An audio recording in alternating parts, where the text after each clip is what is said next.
मेरा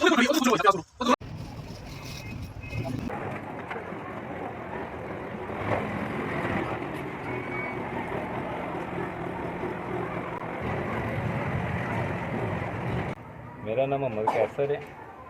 मेरा नाम मोहम्मद कैसर है। ये मेरी खाला के बच्चे ने, ठीक है, हुण पर मेरे बच्चे ने। मैं इन्हों ये रखा है इन्हों का बच्चों का,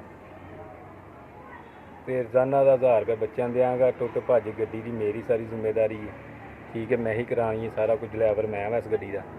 ये बच्चों की भी जिम्मेदारी हुण मेरी है। मैं गड्डी चलावांगा, इन्होंने भी खवावांगा तो आप ही खावांगा। 1000 रुपया दिहाड़ी इन्होंने देंगे। 2.25 लाख की असी गड्डी लैके आए, राती 10 बजे घर आए हैं। हम गाड़ी में किसने हमारी गाड़ी लेके दी है और कुछ ले तो सलामत रहे। I love you, thank you.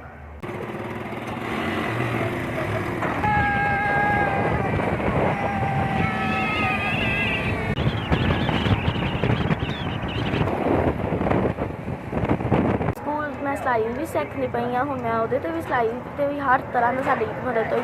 हुण सानूं गड्डी भी मिली है। यह गड्डी सानूं अंकल शेख हुणां ने लैके दित्ती है। 2.25 लाख रुपए दी हुणी लैके आए ने 10 बजे। असीं इस गड्डी तो पहले तो जिहड़ी साडी मदद हुई उहदे तो पहले असीं बहुत परेशान सा कि साडे माँ बाप नहीं हैगे सन। हुण सानूं लगदा है कि जिवें साडे मामा पापा फिर आ गए रखे। असीं उहनां दी मदद तो ते इस कारनामे तो बहुत ही खुश हाँ।